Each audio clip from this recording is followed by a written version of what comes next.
परिचय। मोहन और उसके पिताजी बालकोनी में खड़े हैं। वे प्रातःकाल की ताजी हवा का आनंद ले रहे हैं। मोहन सड़क की ओर उत्साहपूर्वक कुछ देख रहा है।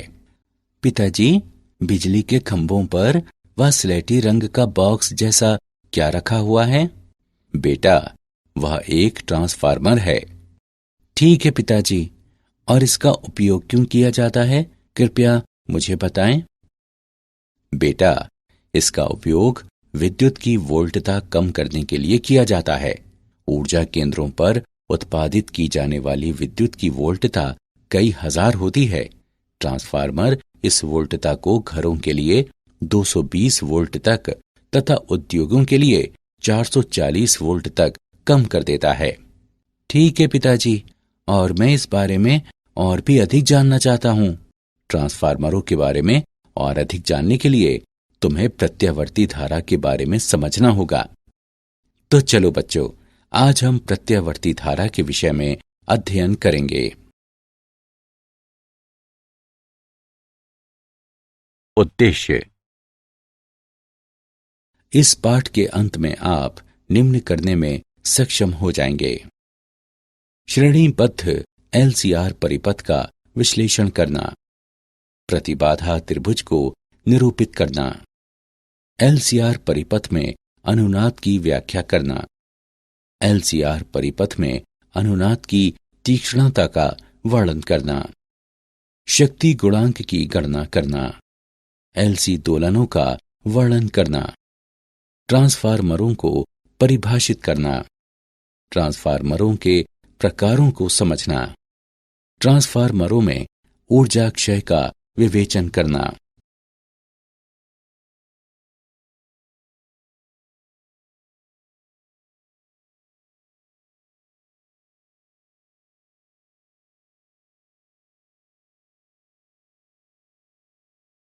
श्रेणीबद्ध एलसीआर परिपथ।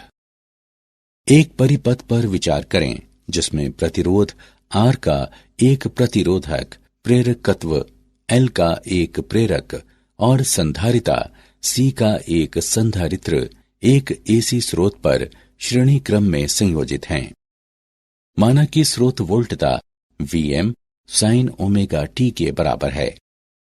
लूप पर किरचॉफ का नियम प्रयुक्त करने पर हम प्राप्त करते हैं कि V बराबर VR plus VL plus VC। ऊर्ध्व अक्ष पर किसी क्षण में VR का प्रक्षेप VR के बराबर होता है, जिसका अधिकतम मान Im और R का गुणनफल होता है। धारा फेजर I से पाई बटे 2 आगे फेजर VL प्रेरक पर वोल्टता प्रदर्शित करता है। किसी क्षण में ऊर्ध्व अक्ष पर इसका प्रक्षेप VL होता है, जिसका अधिकतम मान Im और XL का गुणनफल होता है। धारा फेजर I से पाई बटे 2 पीछे फेजर VC संधारित्र पर वोल्टता प्रदर्शित करता है। किसी क्षण में ऊर्ध्व अक्ष पर इसका प्रक्षेप VC होता है, जिसका अधिकतम मान Im और XC का गुणनफल होता है। अब हम वोल्टता फेजरों VR, VL और VC को सदिशीय रूप से जोड़ते हुए फेजर V प्राप्त करते हैं, जो परिपथ पर नेट वोल्टता दर्शाता है।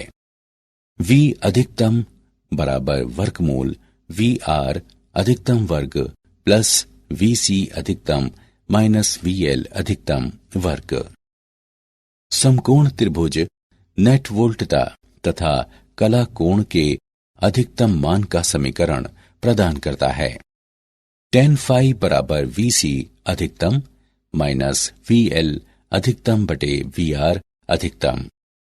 ओम का नियम प्रयोग करने पर हम पाते हैं कि Vm बराबर Im गुणे वर्गमूल R वर्ग प्लस XC माइनस XL वर्ग।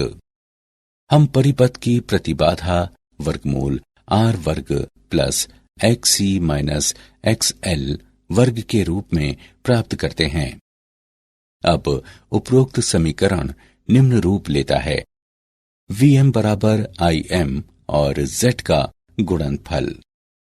हम इस समीकरण को निम्न रूप में भी लिख सकते हैं, Im बराबर Vm बटे Z या I RMS बराबर V RMS बटे Z। श्रेणीबद्ध LCR परिपथ का फेजर चित्र। हल। परिपथ के सभी बिंदुओं पर तात्क्षणिक धारा का मान समान रहता है। I बराबर Im sine omega t plus phi, जहां फाई स्रोत पर वोल्टता तथा परिपथ में धारा के बीच कला अंतर है। तीनों घटकों पर तात्क्षणिक वोल्टता के तात्क्षणिक धारा से निम्न कला संबंध होंगे। प्रतिरोधक VR पर तात्क्षणिक वोल्टता तात्क्षणिक धारा I के साथ कला में है। प्रेरक VL पर तात्क्षणिक वोल्टता धारा I से पाई बटे 2 आगे है। संधारित्र VC पर तात्क्षणिक वोल्टता धारा I से पाई बटे 2 पीछे है। प्रतिबाधा त्रिभुज। प्रतिबाधा त्रिभुज का उपयोग प्रतिबाधा की गणना करने के लिए किया जा सकता है।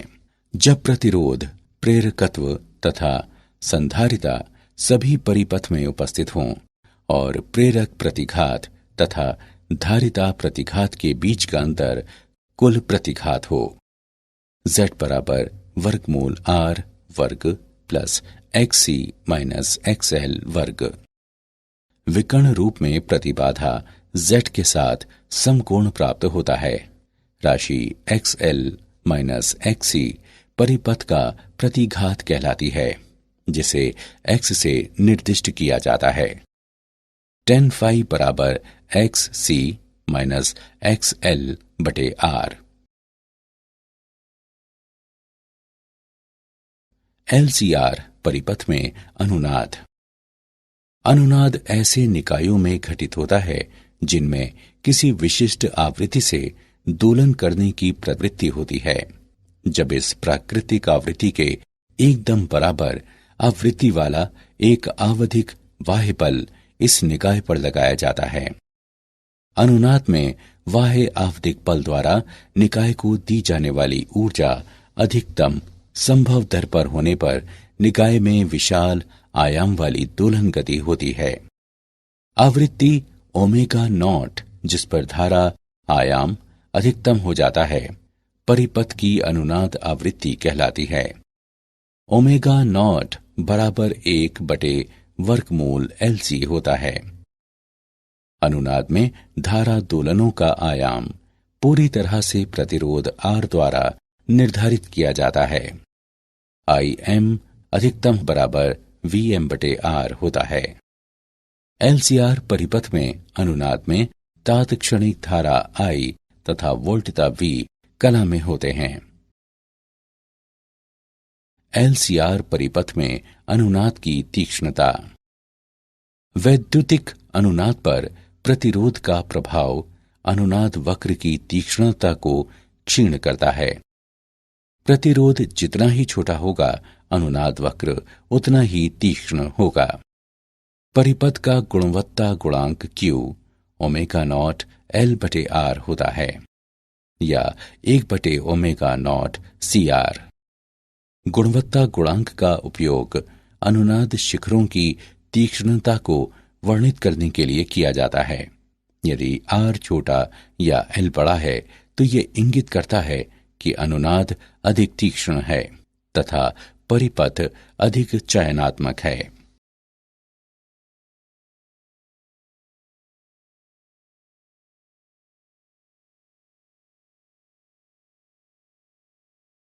उदाहरण।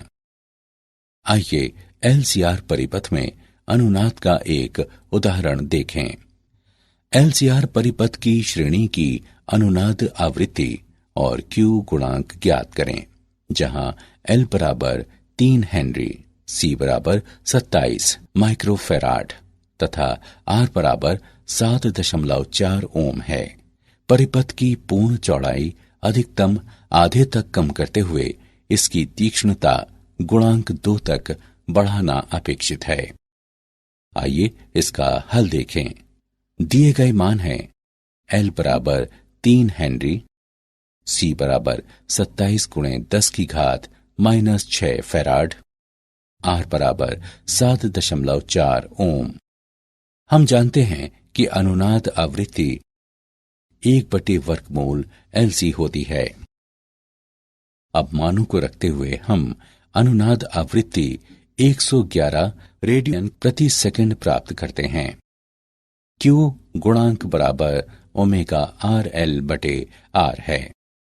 अब मानों को रखते हुए हम Q गुणांक 45 प्राप्त करते हैं। चूंकि Q R के व्युत्क्रमानुपाती है, इसलिए Q को दोगुना करने के लिए R को आधा होना चाहिए।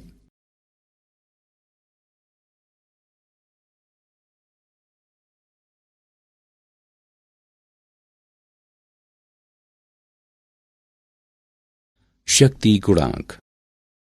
हम जानते हैं कि एक LCR श्रेणी क्रम परिपथ पर प्रयुक्त AC वोल्टता V बराबर VM साइन ओमेगा t परिपथ में IM sine omega t plus phi धारा चालित करती है।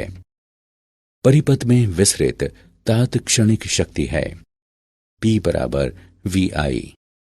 एक पूर्ण चक्र पर शक्ति का समय माध्य VRMS गुणे IRMS गुणे cos फाई। हम निष्कर्ष निकाल सकते हैं कि परिपथ में आपूर्ति की गई औसत शक्ति न केवल वोल्टता तथा धारा पर निर्भर होती है, बल्कि उनके बीच के कला कोण फाई की कोज्या पर भी निर्भर होती है। cos फाई को परिपथ का शक्ति गुणांक भी कहा जाता है। प्रतिबाधा आरेख से हम शक्ति गुणांक को निम्नवत परिभाषित कर सकते हैं। cos फाई बराबर R बटे Z, जो R बटे वर्गमूल R वर्ग प्लस XL माइनस XC वर्ग के बराबर है। अब हम एक पूर्ण चक्र पर शक्ति का माध्य समय आगणित करने के लिए उपरोक्त दोनों समीकरणों का उपयोग करते हैं। P बार बराबर IRMS वर्ग तथा R का गुणनफल।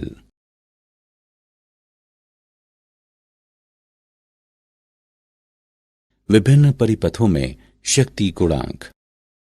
प्रकरण 1, प्रतिरोधकीय परिपथ। यदि परिपथ में केवल प्रतिरोधक है तो फाई बराबर 0, cos फाई का मान बराबर 1। इसमें अधिकतम शक्ति क्षय होती है। P बार बराबर VRMS और IRMS का गुणनफल। प्रकरण 2, शुद्ध प्रेरकीय या धारितीय परिपथ। यदि परिपथ में केवल प्रेरक या संधारित्र है तो फाई बराबर -π/2 या π/2। cos फाई का मान बराबर 0। इसमें शक्ति क्षय नहीं होती। P बार बराबर 0। प्रकरण 3, LCR श्रेणी क्रम परिपथ। यदि परिपथ में प्रेरक संधारित्र तथा प्रतिरोधक हैं तो cos फाई का मान 0 और 1 के बीच रहता है। ऐसे परिपथ में सदैव शक्ति क्षय होता है। P बार बराबर VRMS IRMS और cos फाई का गुणनफल। प्रकरण 4, LCR परिपथ में अनुनाद में शक्ति क्षय। शक्ति केवल प्रतिरोधक में क्षयित होती है। LCR परिपथ में प्रेरक या संधारित्र पर ऊष्मा के रूप में शक्ति क्षयित नहीं होती।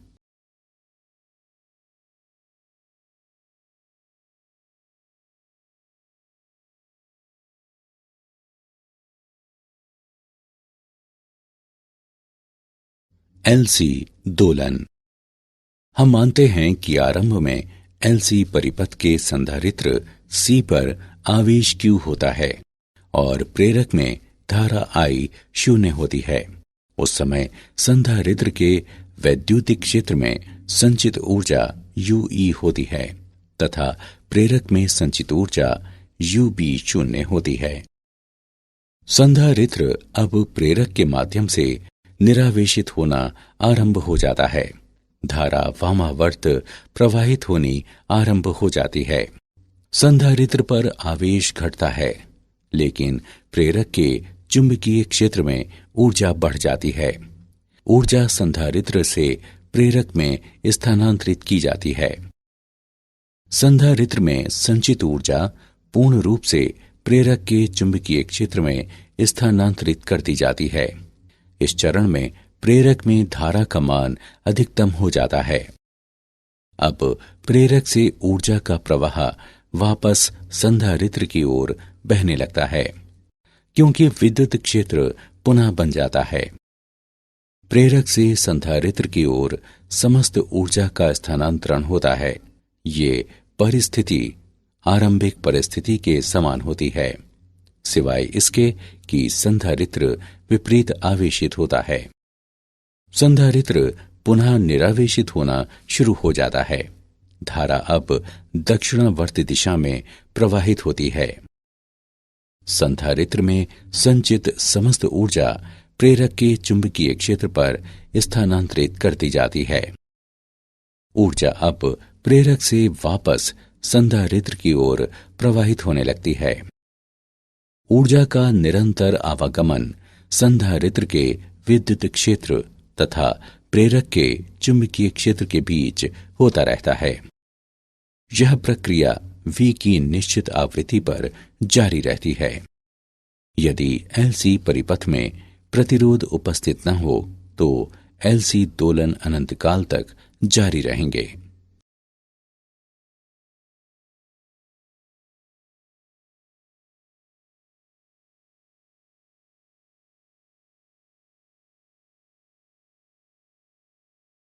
ट्रांसफार्मर। ट्रांसफार्मर ऐसी युक्ति होती है जो AC वोल्टता व धारा का आयाम घटाने या बढ़ाने के लिए उपयोग की जाती है। ट्रांसफार्मर में कोमल लौह क्रोड होती है, जिस पर तारों की दो कुंडलियां लिपटी होती हैं। एक प्राथमिक कुंडली कहलाती है, जिस पर NP लपेटे होते हैं, और दूसरी द्वितीयक कुंडली कहलाती है, जिस पर NS लपेटे होते हैं। प्राथमिक कुंडली AC EMF स्रोत से जुड़ी होती है। द्वितीय कुंडली ट्रांसफार्मर का आउटपुट प्रदान करती है। कोमल लौह क्रोड का उपयोग चुंबकीय फ्लक्स बढ़ाने तथा एक माध्यम उपलब्ध कराने के लिए किया जाता है, जिसमें एक कुंडली के माध्यम से लगभग समस्त फ्लक्स अन्य में चला जाता है। प्राथमिक और द्वितीय कुंडलियों के माध्यम से फ्लक्स परिवर्तित भी होता रहता है, और इसलिए दोनों कुंडलियों में एक EMF प्रेरित होता है।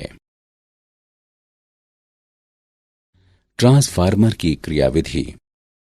जब प्राथमिक कुंडली के सिरों के बीच प्रत्यावर्ती वोल्टता लगाई जाती है, तो प्रत्यावर्ती धारा इसमें लौह क्रोड में एक परिवर्तनशील चुंबकीय क्षेत्र उत्पन्न करती है। चूंकि चुंबकीय क्षेत्र परिवर्तनशील होता है, इसलिए प्राथमिक और द्वितीय कुंडलियों के माध्यम से फ्लक्स परिवर्तित भी होता रहता है, और इसलिए दोनों कुंडलियों में एक EMF प्रेरित होता है। माना कि फाई दोनों कुंडलियों के प्रत्येक लपेटे के माध्यम से चुंबकीय फ्लक्स हैं। पारस्परिक प्रेरण के कारण द्वितीयक में EMF प्रेरित होता है। ES बराबर -NS d फाई बटे dt। प्राथमिक कुंडली में स्वप्रेरण से EMF प्रेरित होता है। EP बराबर -NPd फाई बटे dt। अब दोनों समीकरणों को विभाजित करने पर हम पाते हैं कि ES बटे EP बराबर NS बटे NP। ये समीकरण ट्रांसफार्मर समीकरण कहलाता है। इसे टर्मिनल वोल्टता के रूप में निम्नवत लिखा जा सकता है। VS बटे VP बराबर NS बटे NP।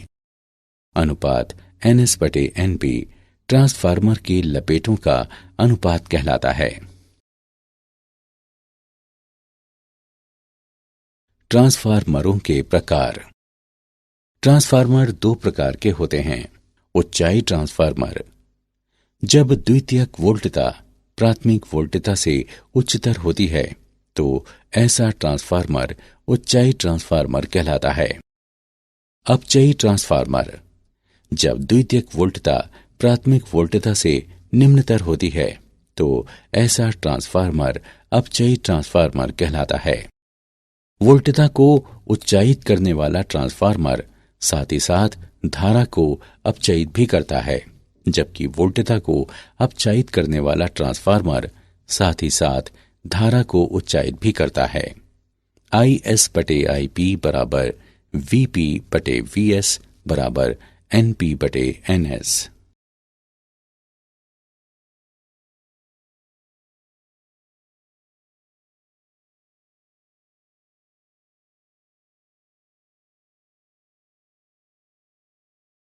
ट्रांसफार्मर के अनुप्रयोग।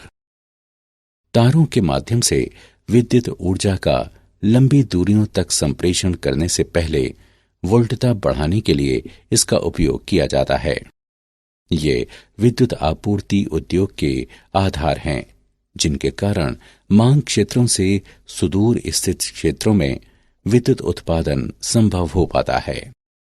निम्न वोल्टता परिपथों वाले विद्युत उत्पादों के अनुसार उपयुक्त स्तर तक आपूर्ति वोल्टता को कम करने के लिए इनमें ट्रांसफार्मरों का काफी उपयोग किया जाता है।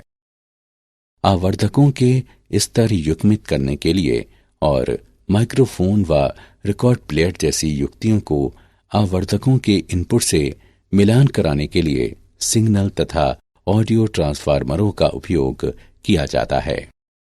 ऑडियो ट्रांसफार्मरों के कारण ही टेलीफोन परिपथों में तारों के एकल युग्म में दो तरफा संप्रेषण कराना संभव होता है।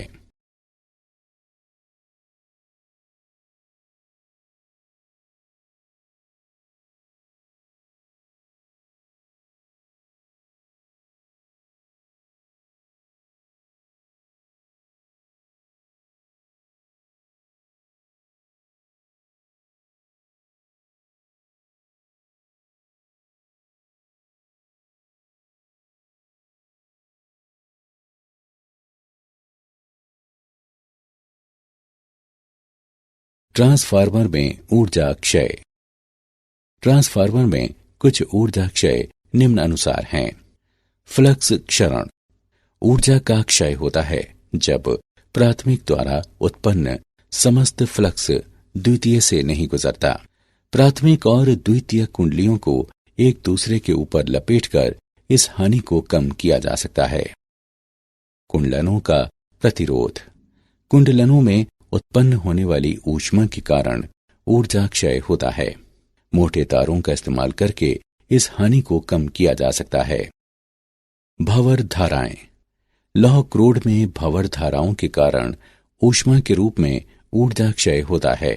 स्तरित क्रोड का उपयोग करके इस हानि को कम किया जा सकता है। शैथिल्य, लौह क्रोड के चुंबकन व विचुंबकन के चक्रों के दौरान उत्पन्न ऊष्मा के रूप में ऊर्जा का क्षय होता है।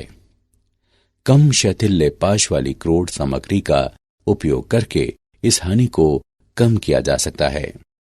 कोमल लौह क्रोड का उपयोग शैथिल्य हानि और फ्लक्स क्षरण को कम करता है।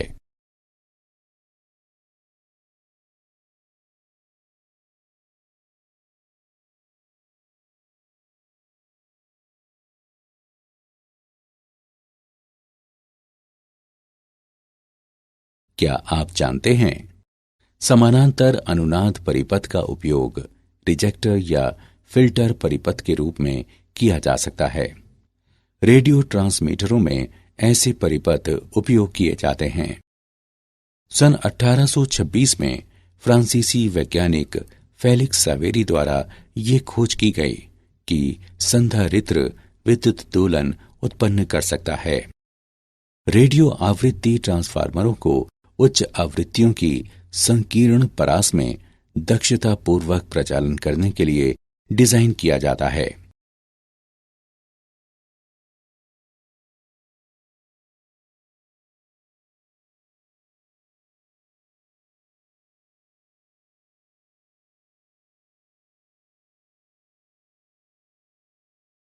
सारांश। आइए हमने जो कुछ सीखा है उसे संक्षेप में दोहराएं। श्रेणीबद्ध एलसीआर परिपथ में प्रतिरोधक पर तात्क्षणिक वोल्टता तात्क्षणिक धारा के साथ कला में होती है। प्रेरक पर तात्क्षणिक वोल्टता धारा I से π/2 आगे होती है। संधारित्र पर तात्क्षणिक वोल्टता धारा I से π/2 पीछे होती है। प्रतिबाधा त्रिभुज का उपयोग प्रतिबाधा की गणना करने के लिए किया जा सकता है जब प्रतिरोध, प्रेरकत्व तथा संधारिता सभी परिपथ में उपस्थित हों। अनुनाद में बाह्य आवधिक बल द्वारा निकाय को दी जाने वाली ऊर्जा अधिकतम संभव दर पर होने पर निकाय में विशाल आयाम वाली दोलन गति होती है।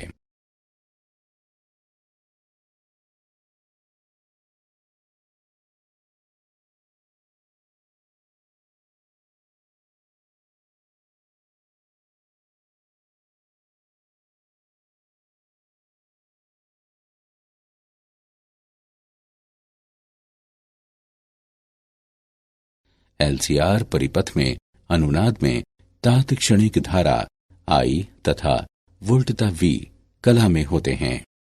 ट्रांसफार्मर ऐसी युक्ति होती है जो एसी वोल्टता व धारा का आयाम घटाने या बढ़ाने के लिए उपयोग की जाती है। ट्रांसफार्मर में कुंडलनों में उत्पन्न होने वाली ऊष्मा के कारण ऊर्जा क्षय होता है। मोटे तारों का इस्तेमाल करके इस हानि को कम किया जा सकता है।